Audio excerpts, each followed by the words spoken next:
Salucita con café. Salucita en la mañana con café. Salud. Don Tomás, muy buenos días, don Tomás, buenos días, Ana Rosa Valencia. Días. Buenos días a todo nuestro auditorio. Estamos en la Supermanzana 2, en Cancún, Quintana Roo, en un programa más de relatos de don Tomás con Jonathan Estrada. Un placer nuevamente, ¿verdad, don Tomás? Sí, es un placer, un día muy bonito, un cielo muy azul y en compañía de Ana Rosa Valencia. Estamos en su casa, muchas gracias por recibirnos en tu casa, Ana Rosa. Pues las gracias son para ustedes, te agradezco la deferencia. A Tomás, pues él es parte de la vida de todos nosotros, es como estar en familia. Por eso tengo suerte de que estuviera dispuesto siempre a hacer un programa conmigo, ¿verdad? No, hablar de Ana Rosa Valencia, quizás en la figura de Ana Rosa a nivel estatal no es tan conocida como a nivel local. Muchos políticos sí la conocen, empresarios, abogados sobre todo. Eres notario, tengo entendido. Sí, Número 14. sí. Y las nuevas generaciones se han perdido también, don Tomás, de una mujer, de las pocas mujeres, digo pocas aunque son muchas, de las pocas mujeres que en Quintana Roo han logrado destacar por su profesionalismo, por su talento y por su persistencia, porque la política usted sabe que no es tan sencilla. Pero yo quisiera, más allá de mi presentación, usted que la conoce más a fondo, que le dijera a nuestro auditorio, ¿quién es Ana Rosa Valencia? Bueno, Ana Rosa Valencia forma parte del segmento fundacional de la clase política. Y dentro de ese segmento fundacional de la clase política, ese segmento que se desarrolla de 1974 a 1999, existe un grupo de gentes que hizo del servicio público el objetivo de su vida. Calladamente, ese sí es un grupo de funcionarios. ¿Dónde está Ana Rosa Valencia? Que se dedicaron a tejer punto por punto el edificio del sistema. Con muy bajo perfil, ¿no? Incluso. Sí, los gobernadores no son los que tejen, ¿no? Así Ni es. los presidentes municipales. Hay alguien que está atrás de él y que está tejiendo todo punto por punto. Si alguien conoce el edificio del sistema, son ellos, porque fueron funcionarios que operaron y fundaron las instituciones que hoy nos dan la posibilidad de gozar de este escenario en Quintana Roo, ¿no? Ana Rosa, por ejemplo, fue funcionaria electoral. ¿Cómo no? Fue funcionaria, fue secretaria general del PRI en el estado. Así Y es. fue secretaria general del ayuntamiento de Benito Juárez. Y desde ahí, en cualquier punto en donde estaba, tejió todo. Y hoy gozamos de esta sociedad porque hubo quienes tejieron. Y secretaria general del Ayuntamiento de Benito Juárez. Y yo recuerdo, ahorita que mencionaste, don Tomás, bueno, antes de pasar a las anécdotas, ¿no? Que vamos a darle la bienvenida en su casa a Ana Rosa Valencia, porque bueno, ya hicimos un preámbulo con su presentación, que es muy importante para que la gente conozca a Ana Rosa. Gracias. Perdón que te tuteé, Por favor. pero para no hacer No, al contrario. tan es un rimbombante, es un honor. gracias por recibirnos en tu casa. A ti. Hay mucho que contarle a las nuevas generaciones. Este Mucho. programa precisamente de eso se trata, de poder aportarle a las Es nuevas muy generaciones. interesante, ¿eh? O sea, Gracias. la verdad es que cuando lo vi, creo que la mejor manera, porque pues al final cada quien son un testigo de cómo se vio en el momento la historia, porque no todos la vimos Correcto. igual, aunque estuvimos en el mismo lugar. Sí, así es. Ese es el punto. O sea, generalmente hay historias de terror, historias de pasión, historias de todo. De pero tenebras, cada sobre quien, todo. cada quien la ve diferente. Aunque estemos juntos en el mismo lugar, a la misma hora y lo demás. Sí. Y a ti te tocaba en determinado momento verla desde un búnker, ¿no? O sea, en donde se operaban las cosas, se tejían, como dice don Tomás. Nunca estaba en un búnker. Nunca. Nunca. El... O sea, búnker en el argot político, a eso me refiero. Sí. No, el búnker en el argor político, como se dice, que se van a encerrar en un lugar y ahí se toman las decisiones, Exacto. nunca estaba en un cuarto de guerra yo. Perfecto. Se toman las decisiones del cuarto de guerra, al que nunca he tenido, y me dan la instrucción. Ok. Y yo la ejecuto, punto. Lo mejor que puedo, a veces me sale muy bien, a veces me sale mal, pero lo hago con toda la calidad que tengo. O sea, si no me alcanza, pues ya es otro tema, ¿no? O sea, ¿Y cómo nace en política Ana Rosa Valencia? pues yo creo que nací dentro de la política. Cuando yo nací en Chetumal. Y nací en Chetumal porque ya había hospital. Mis hermanas nacieron en Mérida porque no había hospital en Quintana Roo. Y como éramos tan pocos, todavía alcancé a ver el letrero, que también no lo quitaron muchos años, de 12.500 habitantes a la entrada de Chetumal. Pues éramos muy pocos y nos daban mucha participación. O sea, los gobiernos municipales, estatales, aunque éramos territorio, nos invitaban a participar. O sea, nos formaban. O sea, hacían los juegos infantiles, las rondas, y había había un semillero. No era la televisión, el Facebook lo que te daba tus valores, sino la convivencia. Claro. Y pues dentro de esa sociedad tan pequeña uno se vuelve muy participativo sin darte cuenta, porque lo haces natural. Además, yo vengo de una familia sindicalista y mis padres maestros rurales siempre han estado al servicio de la comunidad. Una de las cosas más difíciles para nosotros es que nuestro trabajo tiene un precio, o sea, cobrar.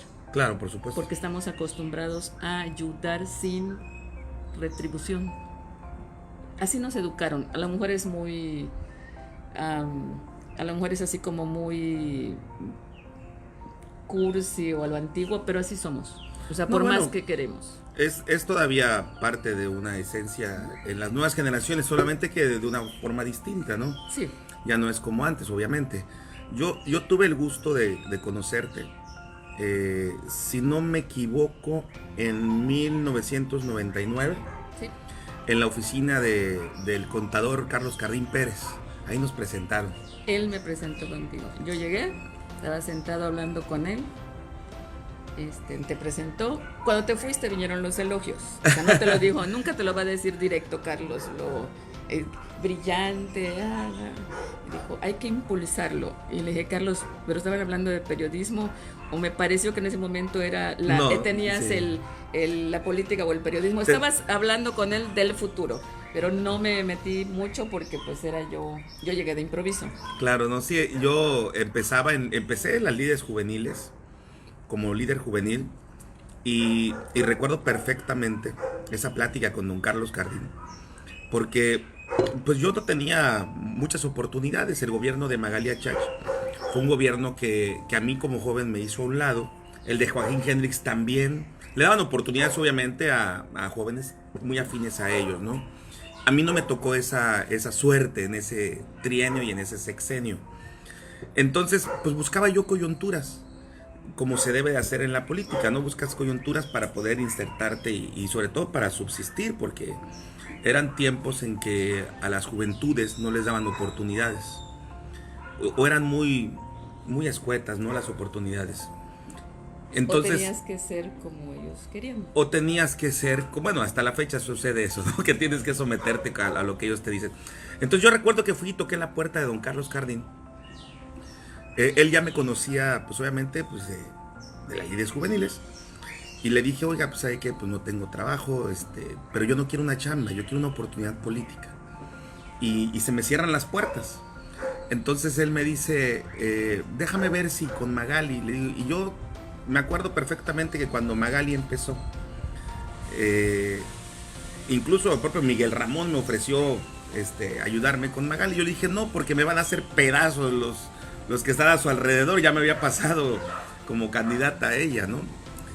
Y bueno, de alguna forma u otra esa plática con don Carlos sirvió de mucho, porque me dio cierta orientación, y ahí tuve la fortuna de conocer a Ana Rosa Valencia, que posteriormente ya la vi como secretaria del ayuntamiento. Pero antes de ser secretaria del ayuntamiento, ¿fuiste Tenía oficial ya mi mayor cargo. o algo? No, ¿qué fuiste? No. Centro de documentación. Centro de documentación. Me tocó recibir pues el gran acopio de información ordenada, pulcra, que dejó María Cristina Castro Sariñaña. Ok. En el centro de documentación es un punto que a veces se nos olvida que existe en el municipio, ya le hicieron su homenaje, pero el centro de documentación María Cristina siempre fue primera en visión. O sea, no era una visionaria, era la primera en ver. Y entonces, así como creó el centro de documentación, muchas cosas importantes del municipio que son cíclicas, ahí se encuentran. Y tiene un orden que ella dejó y que dejó un personal que lo siguió. ¿Y es don Carlos Carrín quien te recomienda con Magali Achach? No, ¿No? no. ¿Cómo fue que llegas a la estructura del Le gabinete? cedo la voz, que lo diga él. Sí, él era parte del cabildo, ¿no? Con Magali. Sí, con Magali sí, Mira, lo que pasa es de que Ana Rosa era bastante conocida por toda la clase política que en ese momento ostentaban los puestos de decisión. Y la verdad es de que tenía fama de ser una funcionaria muy eficaz. Se la peleaban, sí. Sabían de que era Aguerrida. que tenerla cerca era una garantía. De hecho, se la pelearon. Ahorita vamos a ese punto. Que yo recuerdo. Y en ese sentido, Magali, pues desde luego la tenía bien ubicada, ¿no? ¿Es Magali su iniciativa o usted la recomendó o cómo fue? No, Digo, porque te cedió la palabra en Arroz, a lo mejor ella no lo quiere contar. yo no recuerdo exactamente el escenario de la decisión, pero yo sí recuerdo a una Magali que tenía muy claro el papel y el perfil de Ana Rosa, ¿no? Claro. Sabía que tenía que darle un cambio a la Secretaría General, que en ese momento estaba como apoltronada, muy clásica, y en ese trienio entran las mujeres a competir muy fuerte, ¿Fuiste ¿no? la primera o la segunda? La primera. primera. La primera secretaria general. Entonces, después de ti, Eduardo Patrón, si no me equivoco. No, primero Eduardo Patrón Sí, y luego y luego- yo. y luego. De hecho, solo me tocó 9 meses, casi 6 meses. Entré en septiembre, octubre, noviembre, diciembre, enero, Y te febrero invitan después marzo. al PRI estatal. Sí, Ahí fue donde hubo conflicto de que ella no te quería soltar y tú sí te querías ir al PRI estatal, ¿no? Fue invitación del gobernador Hendrix. pues mira, voy a acotar lo que dice Tomás. Realmente, obviamente la que me dice que me ofrece la secretaría y que yo lo asuma, pero el que me convence a mí de que puedo hacer ese tipo de trabajo, porque hay que tener mucha tolerancia. Sí, por supuesto. Y creo que no la tengo. Entonces Tomás es el que a mí me convence de que tengo que hacer ese papel y cómo lo debo hacer. O sea, es por eso le cedí la palabra, pero creo que ya lo olvidó. Me dijo, te voy a decir exactamente lo que me dijo. Me dijo, el barco va a entrar a puerto.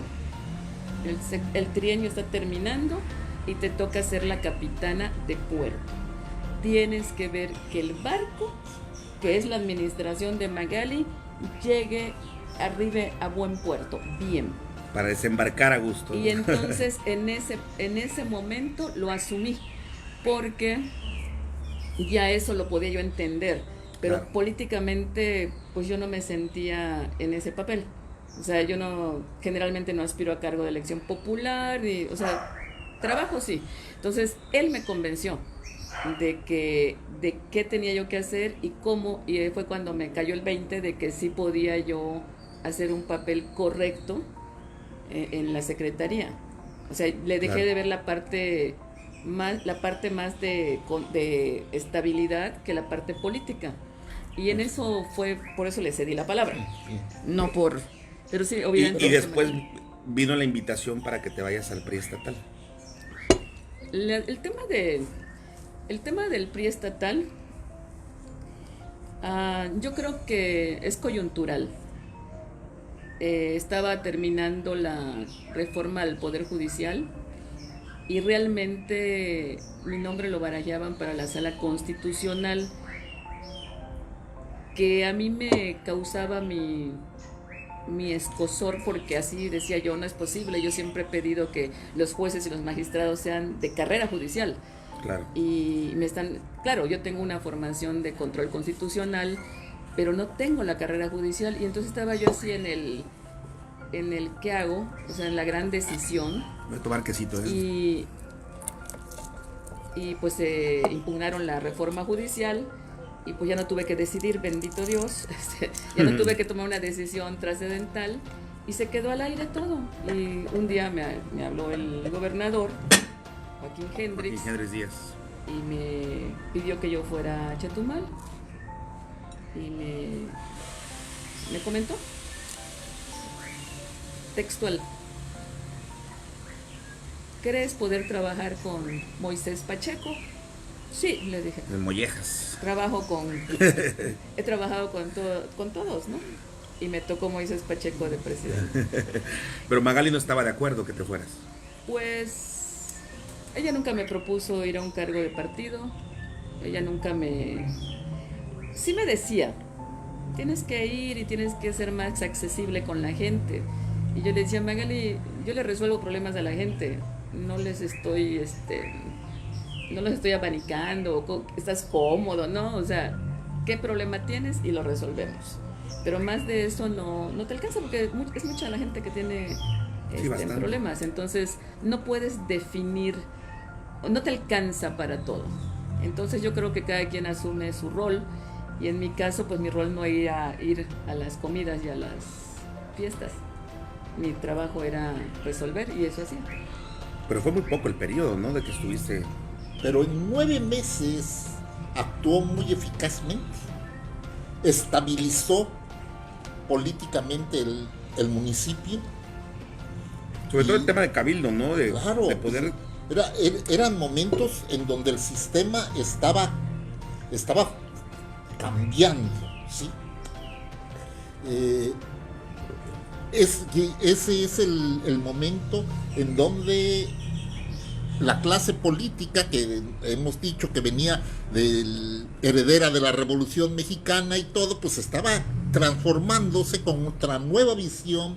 La sociedad acá se había urbanizado muy rápido, había muchas contradicciones, y había que traer a alguien que fuera eficaz, que dijera: no quiero ser candidata de nada, claro, pero quiero resolver. Eso era una garantía. Tocó el problema con la presidenta del DIF, ese cambio que fue muy fuerte, ese conflicto en donde tuvo que entrar obviamente el Chela Ayuso como presidente del DIF. No me tocó. No tocó. No. Tampoco tocó los globalifóbicos. No, yo entré después. Entonces, bendito Dios. Sí, fue en el inter de la pasa lo de los globalifóbicos, viene el hecho ese tan triste, y después de eso llego yo.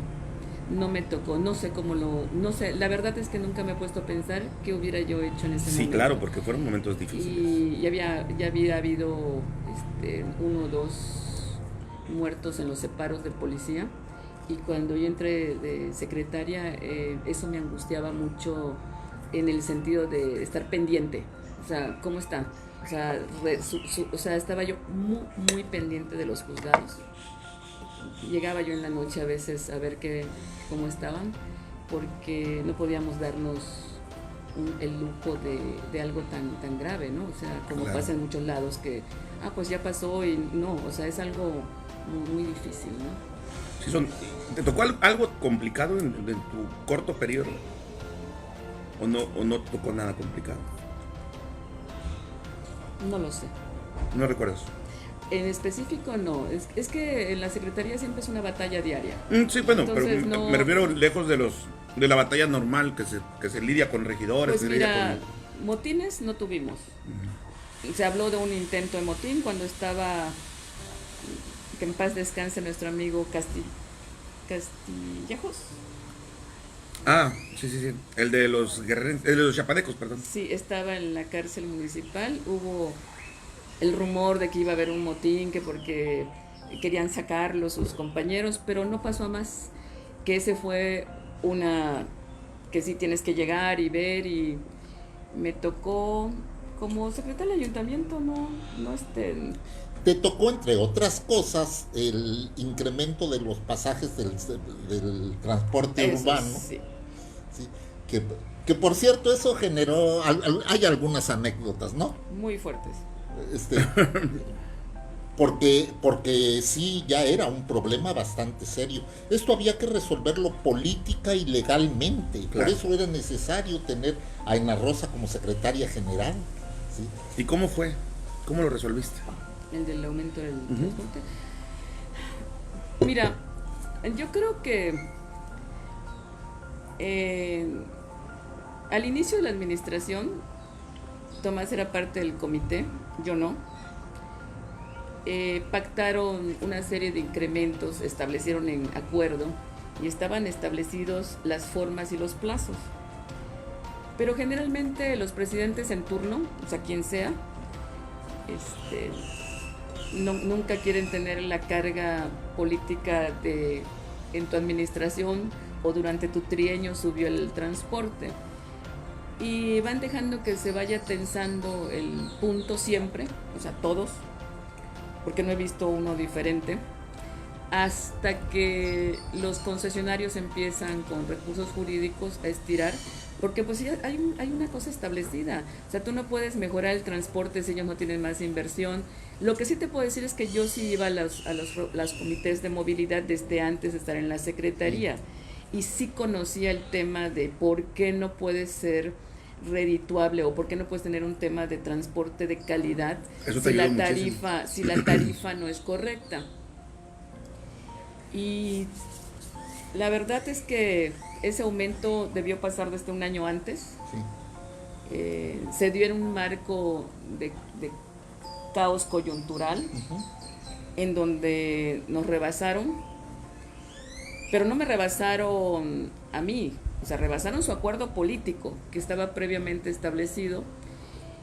Y después del paso de los años, pues nos enteramos que había algunas falsificaciones de firmas en acuerdos en donde pues el funcionario en turno no tenía, el funcionario responsable no tenía por qué firmar, o sea, no era su área, y sin embargo al presentarlo en el juzgado de distrito lo dan por bueno, porque el derecho administrativo municipal es tequioso y tienes que estar metido en la parte para que un juzgado de distrito tenga la claridad del momento, si no, no está el argumento. Pero ya estábamos de salida, o sea, realmente fue una coyuntura del caos, la salida, y ya no nos tocó continuar a nosotros el juicio, porque creo que también contigo pasó, ¿no?, un problema de alguna firma por allá inventada, Sí. pero no lo hicimos. ¿Te tocó la transición municipal desde el PRI? ¿Estabas todavía en el PRI cuando pasó la transición municipal en el 2002? No, yo entré al PRI en 2003. Yo estuve un año... No, porque Magali deja el 2002. Sí, dejamos la presidencia. En 2002 la administración, y en enero de 2003 es cuando... Es cuando entras al PRI. Sí, ¿No fue entonces dentro del gobierno de Magali? no. ¿Tú terminaste con Magali? Yo terminé, hice el acta de entrega, yo entregué la mitad de la administración, estaban de moda los libros blancos para el que llegara, lo entregamos todo completamente como estaba en el reglamento, supervisamos la otra 50% de la administración que no dependía de mi supervisión, y después de eso estuve vacante pues de hasta enero. ¿Por qué el PRI pierde Benito Juárez en esa transición? Que es cuando entró Chacho, precisamente. Porque se pierde la disciplina. La disciplina implica que el jefe de político en gobierno, porque al final es el reflejo del partido, no asume que la decisión del partido la debe ejecutar con la misma calidad como si ella fuera la candidata o él fuera el candidato. Se pierde la disciplina de arropar a tu partido. Eso es lo que pasa. ¿Tú se lo recomendabas o no tenías esa injerencia? No, Magali políticamente conmigo nunca, conmigo su trato fue de abogado. Administrativo. O sea, resolver administrativamente o la instrucción política, y yo tejía lo administrativo para la instrucción política. Ellos tenían su propio concepto del partido. Y a lo mejor el partido era así antes, pero el mundo estaba cambiando y teníamos enfrente... Claro, el partido también estaba evolucionando. Sí, yo creo que no evolucionamos rápido.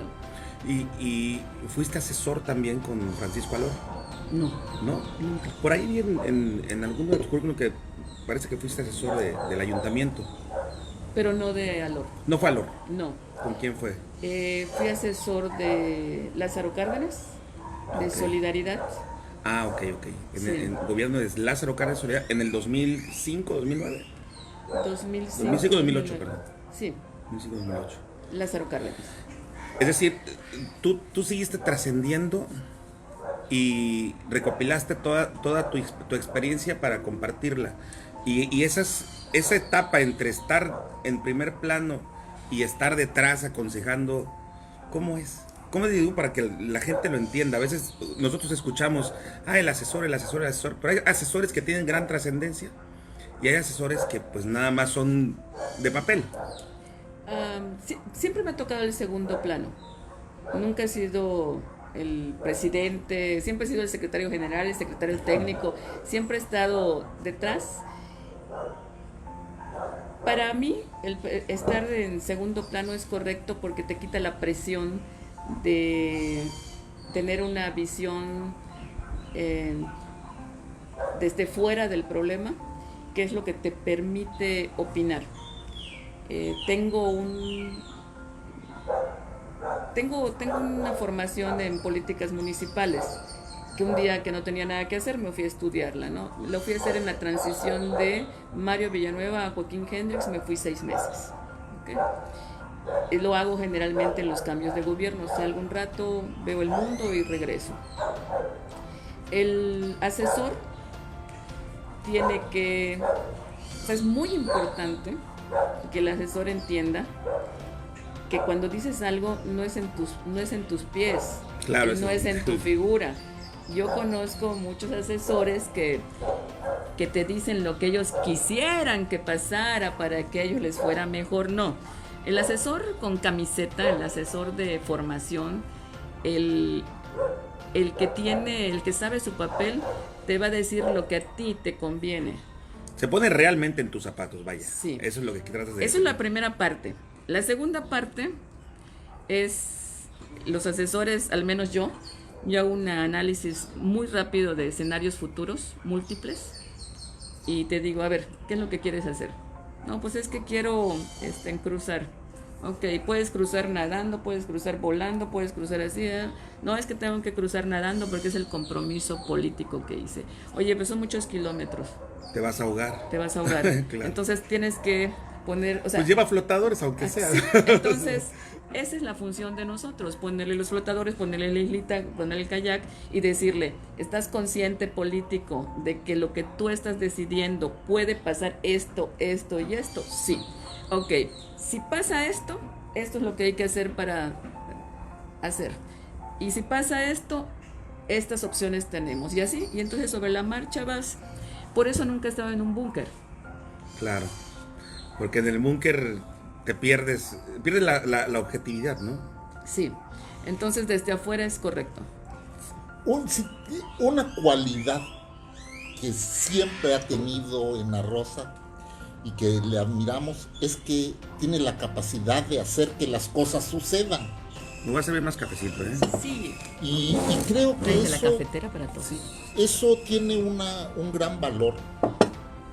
Porque cuando tú comentas el tema de la plática que tuvimos de por qué era una buena capitana de puerto, Claro. Porque era capaz de hacer que las cosas sucedan, ¿sí?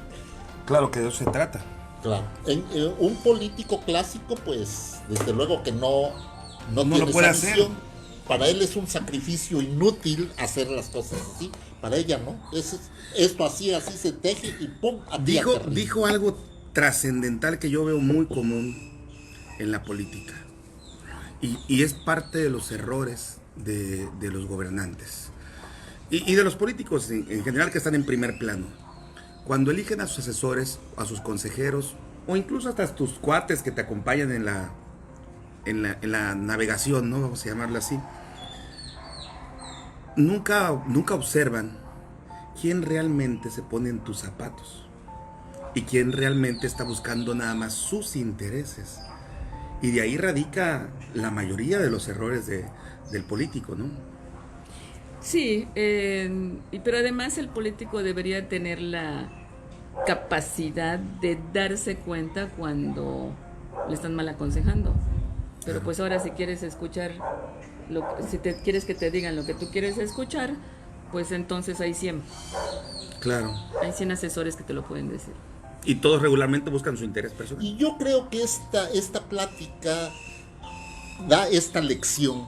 Los nuevos gobernantes tienen que aprender a elegir a sus asesores. Asesor que no tiene capacidad compasiva, es decir, ponerse en los zapatos del otro, entonces no sirve como asesor, nada más estorba. ¿Ah?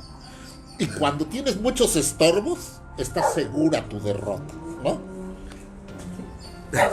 ¿Te ha tocado alguna campaña electoral donde tú participes detrás, digo, obviamente? Fíjate que O asesorando. en las campañas electorales los búnkers son muy cerrados y generalmente te segregan Sí. porque siempre hay alguien que dice saber más que tú.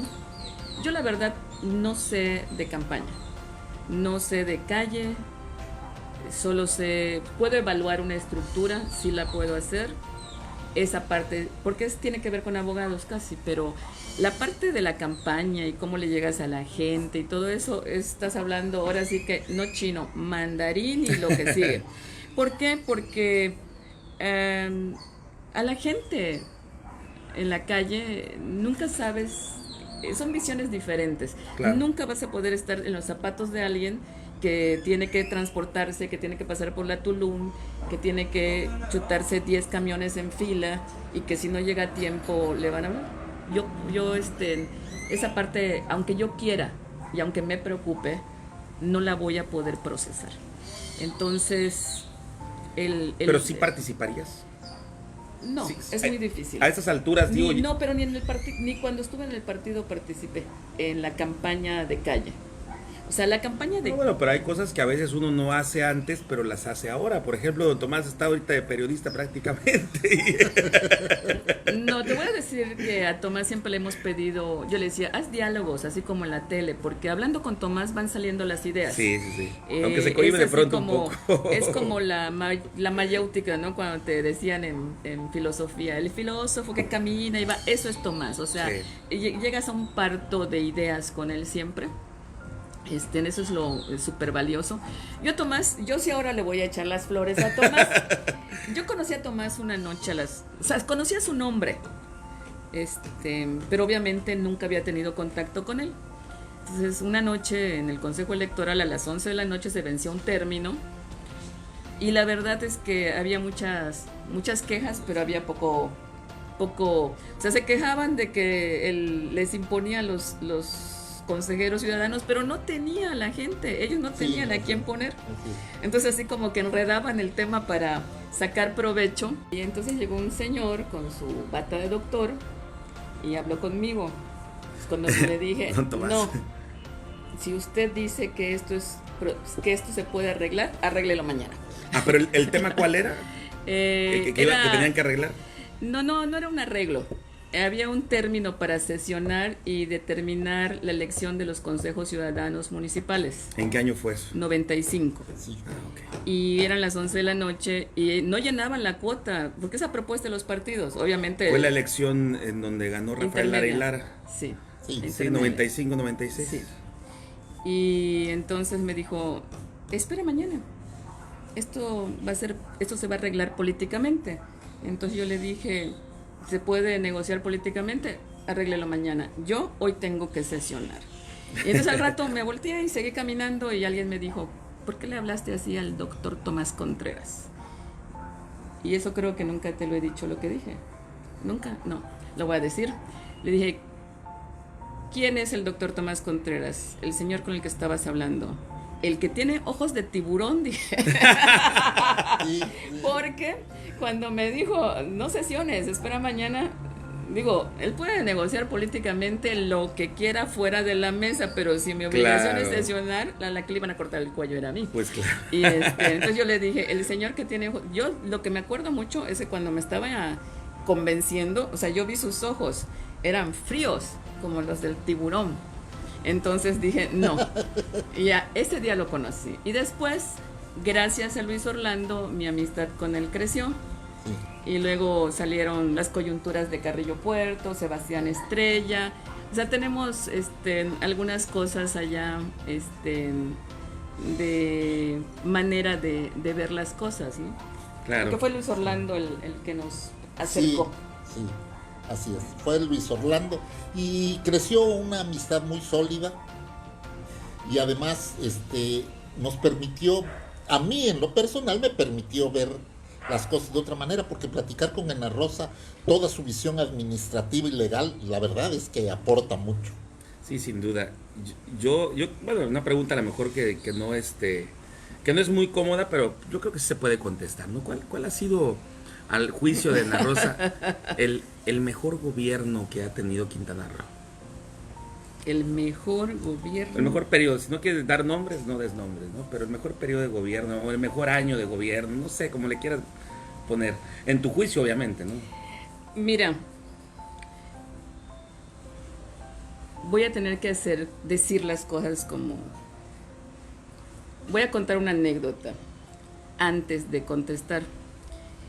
Hace muchos años, en un programa de esos, creo que Animal Nocturno, uno de esos de televisión, no lo vi, esto que te estoy contando me lo comentaron, que le preguntó el entrevistador a Vicente Fernández, oiga, ¿cuál es el mejor mariachi que ha tocado con usted? Sí, me acuerdo de eso. Y entonces que Vicente Fernández dijo, No recordaba cuál era el mejor. pero te puedo decir, yo le digo, pero te puedo decir cuál es el peor. Y ahí es donde entra mi pasión chetumaleña, porque dijo que los tiburones blancos de Chetumal. Lo dijo. Entonces, mira, de don Jesús Martín, yo sí te puedo decir, de Rojo Gómez, me alcancé a tener parte de la forma en que se gobernaba con Rojo Gómez. Yo gané mi primer Era concurso. territorio todavía. Sí, yo gané mi primer concurso de declamación con él de gobernador. Que al medio año se fue, es otro tema. Me tocó David Gustavo como territorio. Me tocó la transición del Estado. Me tocó el primer gobernador, que técnicamente ha sido el mejor, porque era tanto lo que había que hacer, que todo lo que hizo, que fue mucho, pero no todo lo que debió, fue Jesús Martínez Ross. Muy bien. Pero además era mi vecino de infancia. Entonces, o sea, yo nací y él vivía en la casa de al lado. Entonces había, pues con don Jesús Martínez Ross había una empatía. Él llegaba a cualquier casa a comer, ¿eh? Esa parte es muy valiosa y se perdió. Se ha perdido, sí. Brillante, Pedro Joaquín. Todavía, hasta hoy, el más brillante. Por eso digo, el mejor, don Jesús Martínez Ross, el más brillante, Pedro Joaquín, porque él sí supo, o sea, sí logró dar el brinco con el Estado, o sea, lo pudo transformar. ¿Okay? Después de él vino Miguel, muy visionario, un poco, la ejecutividad era un proceso lento en su gabinete. Mucha burocracia. Mucha burocracia. Bueno, o sea, bueno él como persona, como gobernante, con buenas ideas. Yo creo que con un equipo un poco. Y al final todo mejoró.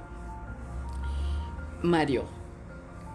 Más allá de lo que digan de Mario Villanueva, Mario reúne brillantez, bonomía. O sea, creo que Mario tenía las dos cosas Los dos polos, ¿no? de Pedro y de Don Chucho. Brillante, brillante como pocos. Creo que ha sido el que la gente más ha querido. Entonces tengo uno que es el mejor, uno que es el más brillante, y el más querido siempre va a ser Mario Villanueva. Siempre. A donde vayas, Mario es Mario. No lo estoy defendiendo, ¿eh? No. O sea, no. Y aunque lo defiendas, tienes derecho. Claro. Claro. No, pero me refiero a que con el paso del tiempo, yo creo que sabías a dónde ibas. Sin duda, es una opinión muy generalizada. Mucha gente piensa así. Con Joaquín Hendrix, un gobierno lejano, frío. Félix, lejanísimo. Frío con el Estado. Beto, demasiada pasión. Pero a pesar de lo que digan de Beto Borge, con Beto Borge había un detalle. Con él era directo. O sea, él no te daba vueltas. ¿Es sí o no? Y que yo pienso que su equipo no lo escogió bien. Porque él nunca ha sido una persona dolosa. Yo no traté con él directamente porque es una generación diferente. O sea, Sin duda. yo conozco a los demás y a él lo conozco de vista. Pero yo notaba que cumplía sus acuerdos y que no le gustaba que le incumplieran sus acuerdos. Pero definitivamente el tiempo siempre te da una visión diferente, ¿no? Entonces, pues no sé. Y pues en este momento yo creo que se han perdido muchas cosas. Creo que se llegó con un desconocimiento del Estado y que nuevamente quedamos en manos de asesores que no entienden que el gobierno es para la gente que te elige. ¿Ok? No soy nativista.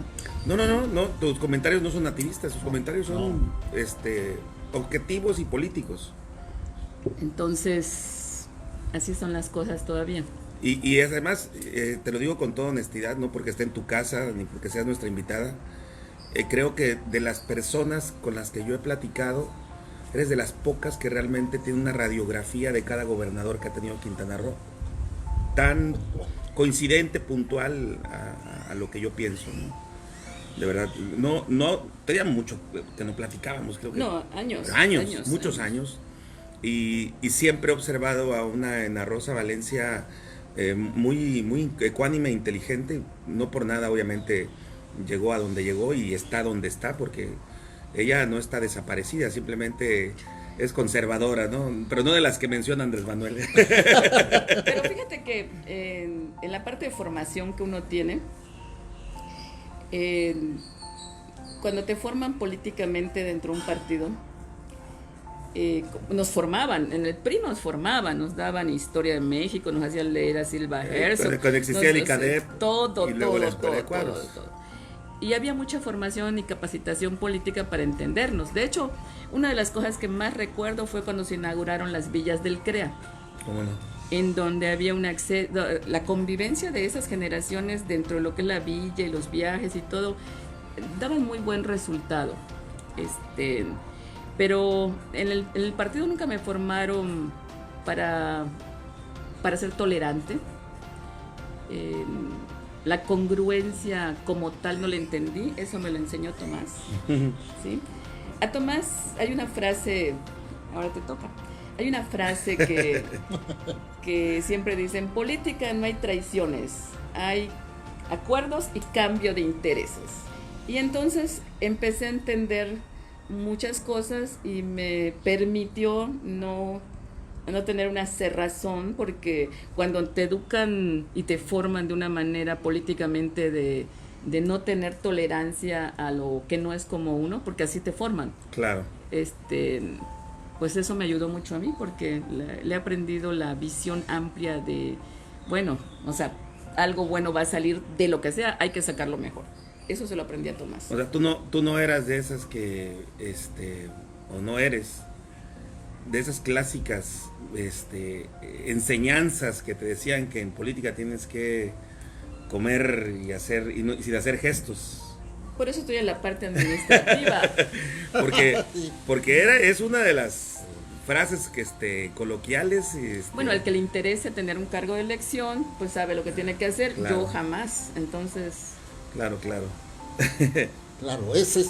Es congruencia. Es congruencia. Y yo creo que de este programa, si sacamos algo, es esa radiografía de los gobernadores que fue brillante. Sí, fue muy buena. Sí, muy me buena. gustó. Y desde luego el entender cuál es el papel de los asesores, la importancia de los asesores, que es de verdad un espacio en donde se van tantos recursos y se desperdicia tanto el tiempo y se generan tantos problemas que Claro. todo termina. Malos asesores es igual a falta de gobernabilidad, a falta de estabilidad. Los proyectos que no. Cuando un gobernante llega, del nivel que sea, el primer día tiene que tomar todas las decisiones que van a tejer su camino. Todos dicen que lo hacen, todos tienen claro. No es cierto. Creen saber lo que pueden hacer. No saben cuál es su presupuesto, no saben lo que van a encontrar, aunque les den capacitación en la UCRO por el programa anterior que escuché. ¿Ok? Esto es una cuestión de civilidad. O sea, no tienes que tener tienes que entender qué es, qué tienes para ofrecer lo que vas a hacer. Claro. Y si no lo tienes y lo vas a hacer, tienes que saber buscar el recurso porque el presupuesto hay. Acomode el lugar. El presupuesto hay. ¿Cuántas veces se queda el presupuesto sin ejercerse? Sí, no, de hecho hemos sabido de historias de presupuestos Devolución. federales que se devuelve el dinero porque se los dieron para que hicieran tal o cual acción. Ya ni siquiera obra, fíjense, a veces son programas hasta culturales o educativos. Oye, ves, ahí te van 80 millones de pesos para tal programa educativo y de pronto la secretaria o el encargado del área pues está pensando en la pandemia y se le olvidó. Y entonces se cumple el plazo y si no lo ejerciste es porque no lo necesita el Estado. Lo tienes que Y ver. dice la federación, pues bueno, venga para acá. Sí. Y se lo quitan. Y eso pasa muy comúnmente en ayuntamientos y en el gobierno estatal. Así es. Pues bueno, ya podemos platicar todo el día, pero Así es. ya nos Podemos extendimos. traer, ¿no? Oye, disculpa, porque luego yo me pongo a hablar mucho. No, si de eso se no, trata. muy bien. A veces lo que menos queremos es hacer manita de puerco para que hablen. El chiste es que hablemos y que pueda obviamente el invitado compartir eso que has compartido y que estoy seguro que le va a quedar muy bien a todas las generaciones. ¿Verdad? Lo que usted resaltó de lo que dijo ella, la radiografía de los gobernadores, el papel de un asesor y sobre todo esa falta de visión de muchos políticos para elegir a un asesor o a un consejero. Porque por eso se cometen errores. Exactamente. Ahora a usted le toca despedir el programa, don Tomás. Bueno, pues hoy hemos tenido un programa muy claro, con ideas muy claras, muy sistematizadas. Ese es el perfil de la mente de Ana Rosa. Me parece que puedo calificar de brillante el tema hoy. ¿Cómo no? Me parece que se aporta a quienes ahora van a asumir nuevas responsabilidades. Ojalá que lo tomen en cuenta y si no, pagarán los costos. Gracias Claro. por todo. Gracias, Ana Rosa, por Gracias. recibirnos en tu casa. Gracias. Y gracias a usted.